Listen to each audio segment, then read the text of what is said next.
Alright, to start this episode off, we're going to basically make the concrete factory, I guess you can call it, that I made a tutorial on. Different than I usually do, so I want to see how that goes. And if it does do well, maybe we can do some more in the future, some tutorials, stuff like that, some showcases, everything like that. The farms that I'm designing and things. And I decided to add the fourth module. I moved the item shooter for the obsidian farm up top. So now once we have this room all done, let's basically be hidden completely. We can still access these chests from down here and put items into it that way. We could do that on all four sides too as well, but two sides is perfectly fine for now. And then that same thing is also done over here as well. So we have the fourth side, which will give us the same. And then transport it into the same water stream and everything, just with this simple gate right here. So yeah, let's turn this on, make sure everything is working. So we go to the center, look at the lever, click it, leave, and there we go. It's not as much as I thought. It's not as bad. It's basically right here. We gotta get rid of this island's gotta go. Definitely I'll get rid of that first. But yeah, not too much. We actually don't need to clear anything for this one over here, which is really good. That's why I like making things compact. And technically we really don't gotta clear that much. But yeah, this is what we're working on today. May do something else. I'm not sure. This is probably the main focus of this episode. But yeah, let's start by getting rid of all the endstone. We'll come back when that's all gone and we can start building up the farm.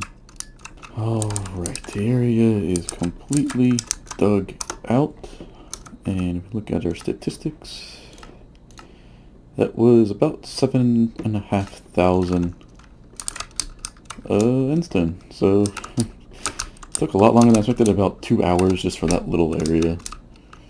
But it's all done. Yeah, it could have gone a little faster with the beacon, but it does make a difference to go and make the beacon. Probably takes longer to set up the beacon than you would benefit from. So yeah, we got all these added in, so we're gonna disable and this part, gonna basically get rid of all this just because it's going to make it would make the other part have to go out further. Yeah, we gotta get rid of the sand area, probably move the storage down below, like I said, right here. We'll have a sorting system, everything, so you can get all the different colors eventually. And yeah, so this is, we're going to build this up now. Shouldn't take too long. We have enough area, so the main bulk of the thing is done. So building this, yeah, it's going to be a bit difficult. Start with the water stream, shouldn't be too difficult. My tutorial started with the, how it processes everything. I went to here, then to this area, then to this area, duper, then down there. But I think it'd be easier for just to start at the bottom and then work your way up. It's probably what I should have done in the tutorial, but tutorial sort of just shows you how everything works as you're building it, instead of just starting at the water collection and everything. So we'll get on to this area and we'll have a time lapse of this. So let's get to it. Oh, and I forgot to say, I did have to change my chunk loader. For some reason, the minecart is getting, like, lost, and I don't know why.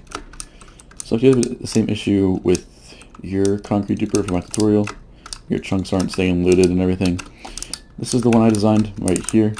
So it's very simple. We have a hopper clock down here, same amount of items in the hopper, 15, which then when this redstone block is moved over, it powers this dropper shooting that item through the portal right here. And then on the other side, we have essentially the same thing. We have a collection instead, though, on the bottom, not the top. So the bottom collects it, and then we transport it up this dropper and over.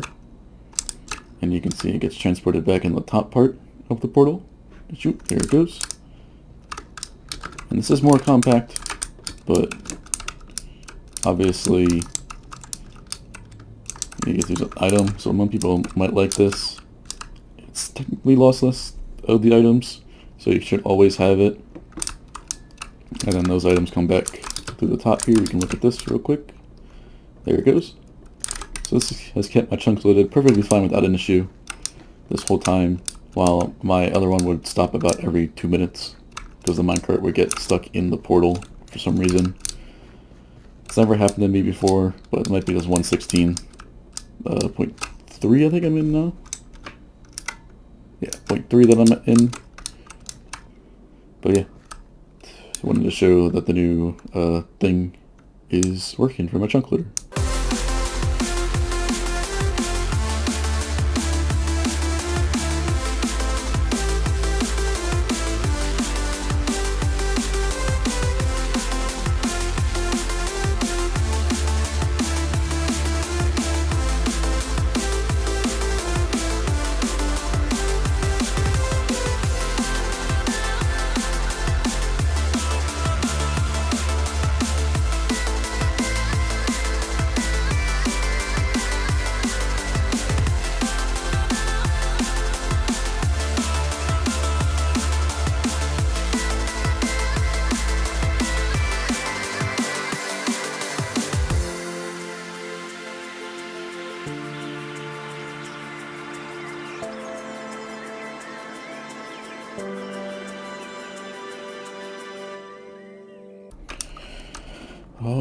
Alright, so the time-lapse, everything is built. We did also, after the time-lapse, I added this system in so that when it's on the sand and gravel mode, it goes into, falls on top of this repeater right here, which then gets picked up by the hopper, transported down to a dropper where it's low enough to where we can drop the items into the same water stream that these ones are coming out, and we can put it all into the same storage system right below, which we're going to do a little bit later. We're just going to confirm it's working and everything. Schematic verified it and everything's in place, so and yeah, we're going to pretty this room up as well a little bit later once we have the concrete stored and everything. So you get the ceiling, floor, and the walls. So the ceiling and floor are going to be black concrete and the walls will be white, more than likely. So yep, let's go see. Alright, that's good. Check to make sure the items are getting distributed. Make sure none of them are getting caught here.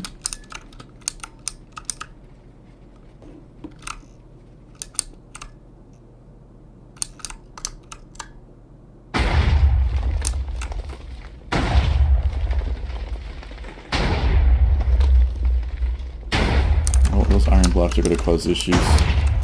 They're high blast resistance. Options, we'll turn this music down, blocks.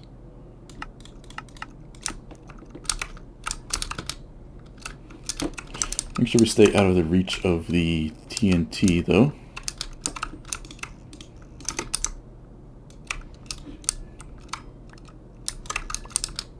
Because I don't want to repeat what happened in my last world. Because I did die to TNT, but I wasn't paying attention. And I flew under it when it was working, and RIP everything. Everything went into the void. Like I just did right there, basically. I could have died. That's great that it's actually working. Now we can move on to the storage, which will I haven't planned out yet. So we're basically going to wing it and everything. Probably take up the same amount of area as the whole schematic, so probably up to this wall. And then out to where this last block was for this. But yeah, concrete is all in action, so now there could be a lot of things built out of concrete, since now this will be my basically easiest block to get. And yeah, we do have to sacrifice the obsidian farm for right now. We definitely can add a simple one, because we can fit one in the center right here. But just getting the items, we don't really need it for now. We have enough. We have basically a shulker box of obsidian, so unless I plan to do some super ridiculous portal farm with the obsidian, we should be fine.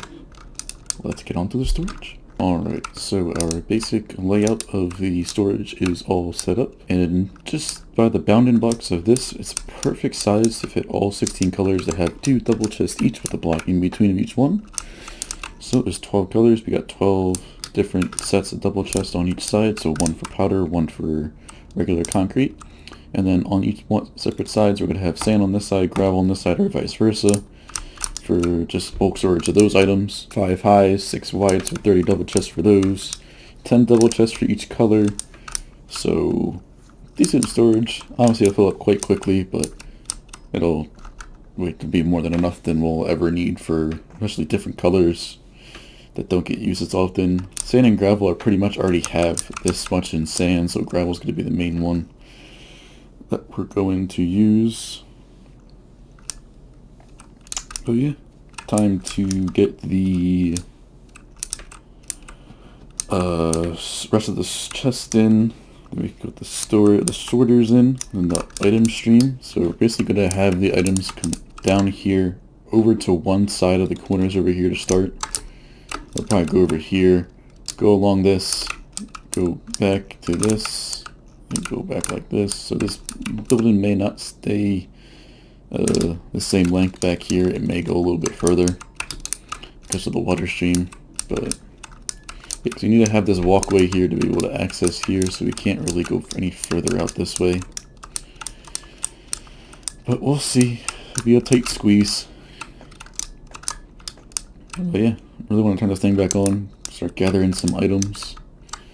But we need to do the sorters first. Alright, so progress update. We have redstone, water streams in place and everything. And I just took the center drop chute right here. Took it to one direction. We need water here still, because we're going to collect the items down here for right now. Just so I can grab a hold of at least one of every type of block I want to get. So we have the sand and gravel already. We need to put those items in there. And I think this side will be our concrete, hardened concrete side, and that'll be our concrete powder side over there. But yeah, sand and gravel will go there, opposite sides. But yeah, collecting them right here for right now. And yeah, redstone, everything's in place. Sorters just need to be configured for each type. This will look different a little bit once we have the concrete to decorate it with. Just wanted to get it operational for right now. Obviously making things operational is my first priority, then decorating around it will be my second. But yeah, let's put this to work and get all the sorters set up and everything. Alright, so that worked a little too well and quick. I think I had it on for about 5 seconds and I had, like, you know, this much of every color. So put all the sorters in. I got the sand and gravel in, and basically we're gonna start running this machine. So I only have 12 colors. Yes, there is 14. I realize that now. So we're not going to be getting pink or light gray. Those colors I'm decided I'm not going to use. And if I do use them, we're going to have to collect them manually, because if not, they will go into lava. Get lava there too. But that's not big of a deal. I mean, if I decide to use pink and light gray, because they both don't look good to me, anything else over here looks pretty decent. Something I would probably use, especially the red, yellow, orange, black and white, with the blues. But yeah, anything else probably not going to use, so let's get these sorters in. So we need to do the concrete first on this side, and then we'll do the powder on the opposite side, and then we can start decorating the duper area first, and then we'll decorate it over here. And to end that episode off, we'll decorate this side. Probably not going to do too much up here by the machine, just because of the TNT, but definitely the storage will spice it up a little bit. See what I can come up with. I'm not much of a builder, as you guys probably know, but I'll try my hardest to make it look somewhat decent. Alright, so a little bit of time has passed, and we have the concrete area, mainly how I always do it, with the white concrete walls and black concrete floor and ceiling. Did for my tutorials, what I always do for my concrete area. It's just so simple and clean. Makes you focus on the concrete area itself, and the black just makes you go to the white and everything in the center. So yeah, this is done. Now we need to go to the end side and look and see what we want to do with this area over here. Now, I'm not too sure about it yet. Obviously, you want to put the colors above each chest first, just so you can easily distinguish what colors are, even though it goes an RGB on both sides, starting from the closest side to the entrance. And then sand and gravel in here. And yeah, so I'll see what I can come up with. Alright, so before we decorate some things, or to do some preparations for our next video, and so we're going to basically make our slime farm, force all the slimes to spawn in here so we don't get any of the hostile mobs with this red sphere right here. Now this is just a render. I can turn it off and on. Doesn't hinder my frames too much. It's just basically just barrier blocks that are just red. And yeah, so this is basically to show us where we need to spawn proof. And now that we have our storage for our guardian farm, we have unlimited access to sea lanterns. So we're going to start with the surface up here, and then work our way down into the caves, which isn't terrible. I've definitely had a lot worse than what this is. Alright, so about 2 shulker boxes and about 4 hours later, we finally have the surface covered in sea lanterns. So we got a little bit left, not completely 2 shulker boxes, pretty much around 2 2/3, but the surface is lit up. I'm not worried about the water, so we get a couple drown. It's not going to be too big an issue, because it's not a lot to be worried about here. But yeah, time to go underground. Alright, so we got them all in place, everything on top, that's our last clip, and now everything underneath. On the right side, technically, or the inside of the circle, is all lit up, essentially. So we got some dark spots, but they're on the roof, so it doesn't matter if a ravine. We do have 2 mobs there. That's just my storage. So yeah, gotta take care of this right here, and that will be everything. But as you can see, if we go down to the bottom here, you can see just how many slimes there are. Now I'm going to measure the rates with the carpet mod in a second here. We can see exactly how much slime we're getting an hour now. Alright, so we're getting around 36,000 an hour. Staying around that area, and it's been about 8 minutes, as you get, almost 9 minutes, as you can see.